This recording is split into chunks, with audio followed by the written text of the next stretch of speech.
Shalom Aleichem. This is Yohanan 4. Breslov or Breslov point. This question is directed to one for Israel, Eitan Bar. Specifically for Eitan Bar, for one for Israel. I have a question for you, Eitan. Be honest.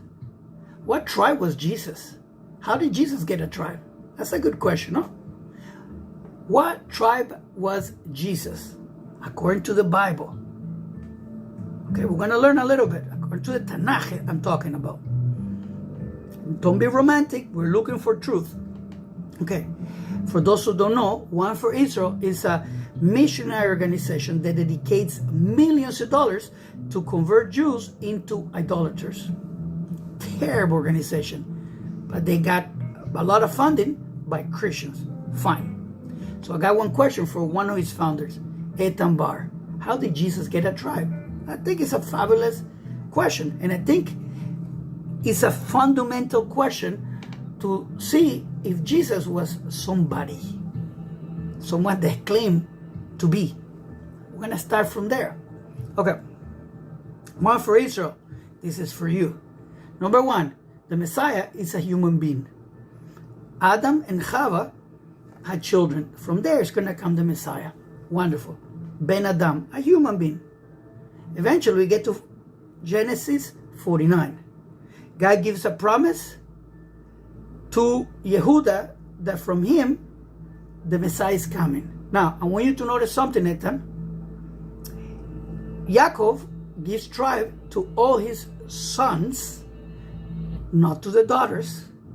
So, for example, there's no tribe of Dina. There's no tribe of Dina.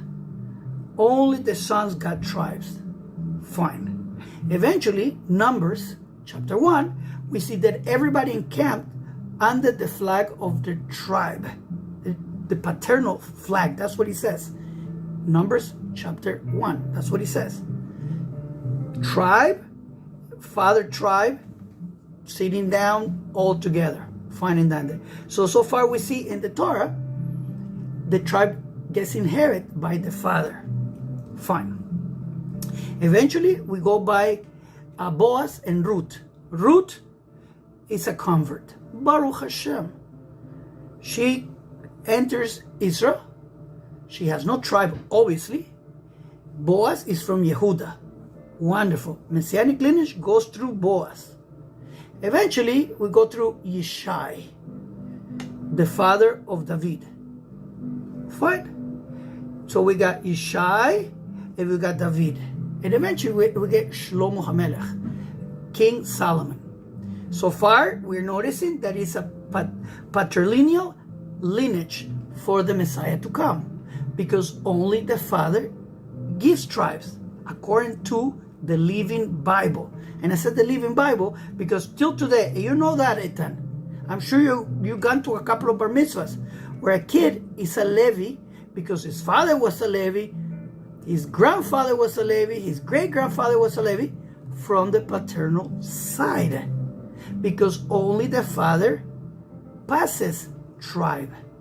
I think it's very simple so far. So we see in the Bible, we're going to repeat, only the father gives tribe. Wonderful. According to the Christian Bible, and by the way, Eitan, I read the New Testament in Aramaic, a little bit in Hebrew. I looked a little bit of the Greek. I can't stand the Greek, to tell you the truth. But all of them have dozens of mistakes to begin with. The genealogy of Jesus and Luke is different than the Matthew one. And the two genealogies, you should know better, got to be from the father, because only the father gives tribes. But both genealogies are extremely different. You got the one in Luke that goes through Nathan, which I don't know where he came from. He's not from the Messianic lineage. And then we got one from David and Shlomo. Wonderful. There's many differences in these two genealogies. I'm not going to get into it. But eventually goes Joseph and eventually points to Yeshua. But people think, and it says in the New Testament, people believe that Joseph was the father. Now, this is where this is the meat of what I'm trying to say. According to the book of Matthew, chapter 16, book of Matthew, chapter 1, verse 16, I'm sorry, it tells you that Miriam is married to Joseph. Miriam is married to Joseph. It is. By the time we get to verse 18, Matthew 1, verse 18, it tells you that Miriam, the wife of Joseph, gets impregnated by someone else, not the husband. It tells you that in Aramaic, and it tells you that in Hebrew. I'm sure you've seen that. So what tribe is Jesus? And this is why in Matthew 1:19, Joseph is considering divorce. That's what he needs to do. He can't be with this adulteress. And this kid doesn't have the tribe of Joseph because it's not his child. It's the simplicity of it all. Joseph cannot inherit the tribe to his, in Italian we say cornuto, to his illegitimate child. El cornuto means Mary put the horns on Joseph. That's basically what it means. So Jesus doesn't have a tribe. He's an illegitimate son. In Hebrew we call him mamzer. Now, you know the rule. Deuteronomy 23, I think it's verse 2, where it talks about the mamzer. What happens to them? That's a different topic. So go back to this. How did Jesus get a tribe? He doesn't have a tribe. Now, the promise, like I said in Genesis 49, for example, verse 10, is that the future Messiah comes from Yehuda. Jesus doesn't come from Yehuda. Jesus doesn't come from Yehuda. Doesn't come through Boaz. Doesn't come through Yishai. Doesn't come through David. Doesn't come through Shlomo HaMelech. It just doesn't. How do you make it work? Now, people said to me, but the miracles, doesn't really matter, the miracle. Deuteronomy 13, it tells you that if a prophet, a false prophet comes and makes miracles, don't follow him. Especially when he tells you they're going to take you to another place, away from Torah, which Christianity historically does. One for Israel is guilty of converting many Jews into Christianity. So the question again, Eitan, how did Jesus get a tribe? Not being chauvinist. I'm not being chauvinist at all. I'm just trying to find the truth. I'm trying to rescue some of my brothers. I see you have videos of Jews who converted to Christianity. Did they ask that question? How did Jesus get a tribe? If Jesus or Yeshua, whatever name you want to call him, does not fulfill the basic requirement to be a messianic candidate, he's not the Messiah.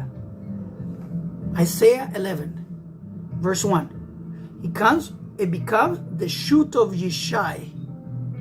What part of Isaiah 11 did Jesus fulfill? I know you love the mystery of Isaiah 53 that the rabbis forbade, which is a lie from the pit of hell. But what part of Isaiah 11 did Jesus fulfill? You read Isaiah 11, and Jesus successfully fulfilled 0 of the prophecy of Isaiah 11. Especially being descendant of Yishai. He's not. He did not bring peace to the world, etc., etc. But that wasn't his job. Jesus' job, that wasn't it. So how did Jesus get a tribe? How do you justify, Eitan, that you think that he's Mashiach? He doesn't have the most basic requirement. So Eitan, I'm waiting for you, Eitan. This is a serious question. I need you to answer me. Let's go, yalla. If you like this video, don't forget to subscribe. We want to see what Eitan does. So make sure you subscribe. If you help me to translate, I'm going to put this video in many languages. So make sure that write to me for help on translation. Don't forget to subscribe. Follow us on YouTube. We have classes in Spanish, teaching the whole Hebrew Bible from Hebrew to Spanish, live from Sunday to Thursday at 8 p.m. Toronto time. So let's see what Eitan answers. Kol tuv.